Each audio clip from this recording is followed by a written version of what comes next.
Oh, good morning. It has been a few days since I've made a full video. Uh, since I've read from Don't Sweat the Small Stuff and It's All Small Stuff. I noticed I'd put up a couple of shorts yesterday that just short little I love you and stuff like that or something yesterday evening. But I took them down this morning. I left the one up with Ladybird on it. I was laying in my bed and talking to Ladybird. I left that one on. But I've been dealing with a little bit of anxiety the past several days. Not been doing the best in my manner of dealing with it. Hence, that's why you haven't seen me. I hadn't really done a video in a few days. I think the last video I did from this book was about 3 days ago, and I got bummed out on Monday because I had to reschedule my appointment for my doctor. But I have that appointment this morning now, and I have a ride, and that's at 8:30, and right now it's going on 7 o'clock in the morning. I've been up for a little while. I laid in the bed for a while, just laid there in the dark, and kind of just talked to God, and I was just trying to get over this anxious feeling I have. And I always get that a little bit anyway when I have an appointment or something going on. I think that's just going to be, and it's understandable. My toe, I haven't changed the dressing in a day or so, about 2 days. I put new dressing on 2 days ago, but I'll be seeing the doctor today, so they'll be I looked at, and I hadn't had no trouble out of it. Nothing's hurting, or and it seems to still be. But I know when I changed the dressing the other day, the end of it, the piece of the end of the toe, where the toenail and everything would be, but it's where I've had a growth. It's happened before. It was kind of hanging on barely there, like it's old skin, but I didn't pull on it or nothing. I figured let the doctor look at it today, and then if he wants to snip it off, what's holding it on there, I could cause more damage by trying to pull at a piece of skin or something like that and get something going, start a whole nother wound or something. I don't know. You gotta be careful. But I'm trying to get back in my routine. That's where I feel like I've faltered in the past few days. It's just it's easy to get out of track, and I have a hard time sometimes making myself get back on track. So let's get going here. I'm going to read number 50. Now, I read this to myself yesterday. I was going to make a video, and then I ended up not doing that for whatever reason. I didn't know for sure. I posted in the community on YouTube here that I wanted to make a video, but I didn't really know for sure if I'd get a full, something like I'm doing right now up. But here we go. Write down, number 50, write down your 5 most stubborn positions and see if you can soften them. I like this one. Every time I'm telling y'all, every time I start one of these, I like it. It's so far so good though. I haven't read one that wasn't a bad, it's all been good advice, I believe. Some stand out more than others, and I think that's probably based on who you are. Some things have resonated more with me than the certain ones, but here we go. The first time I tried this strategy, I was so stubborn that I insisted that I wasn't stubborn. Over time, as I have worked toward becoming a gentle person, I have found it far easier to see where I'm being stubborn. Here are a few examples from my clients. People who aren't stressed are lazy. My way is the only way. Men aren't good listeners. Women spend too much money. children are too much work. People in business don't care about anything except money. You can see that the list itself is potentially endless. The point here isn't the specifics of what you are stubborn about, but rather the fact that you hold on so tightly to any given idea you might have. Yeah, that made me think about the process of going when you're practicing in, the five agreements. When you're going through that, you're changing certain agreements you've made with yourself all your life, or you made with other people growing up, and then you started making, the process of self-domestication is what we do. We end up domesticating our own selves, and but yeah, I for some reason I was relating that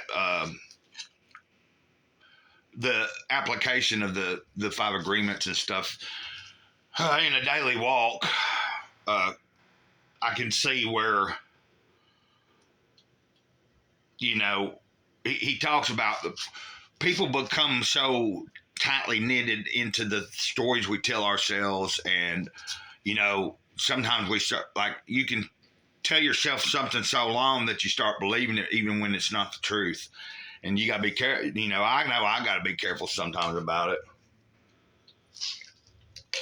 Especially during times like I'm having here lately. It doesn't make you weak. It doesn't make you weak to soften your positions. In fact, it makes you stronger.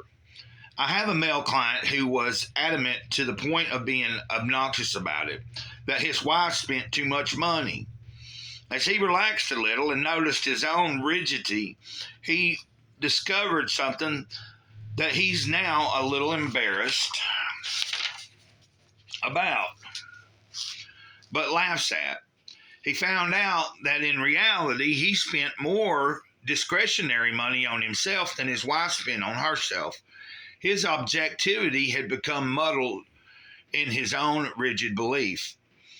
As he has become wiser and gentler, his marriage has improved immensely. Rather than resenting his wife for something she wasn't even doing, he now appreciates her restraint. She, in turn, feels his new acceptance and appreciation, and she feels his new acceptance and appreciation and loves him more than before. I liked that little tidbit of that story too when I was reading it yesterday. But I don't know if that made any sense what I was saying about, because with the five agreements, how it tells in the it explains things that in the sense that we live in a dream, a personal dream, and then we live in a collective dream, and like each person's dreaming their own individual dream, and sometimes but yeah, you can fall into a trap where you've been following a certain way of thinking so long without questioning it, that sometimes you need to question things, even that's what the fifth agreement was all about, really. Be skeptical, but learn to listen.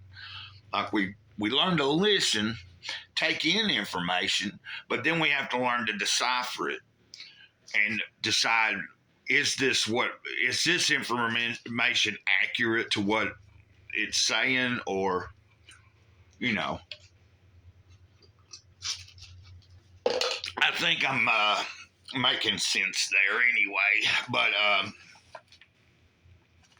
I decided to make this video this morning because I know that I've done, I know that I've gotten out of sync a few different times as I've had this channel going, and I think anybody that's been watching me for a little while, you can kind of tell when you see that I'm not putting out videos quite that frequently, because sometimes I might be inspired in a day's time to put up 2 or 3 different videos, and sometimes I might not put up anything.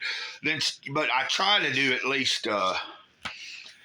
As far as like Monday through Friday, I do try to keep up with this, and then sometimes on a Saturday or Sunday I will read from it, but it's not like if I miss it on a weekend, but I try to get it going Monday through Friday, and so I really hated that I didn't get it.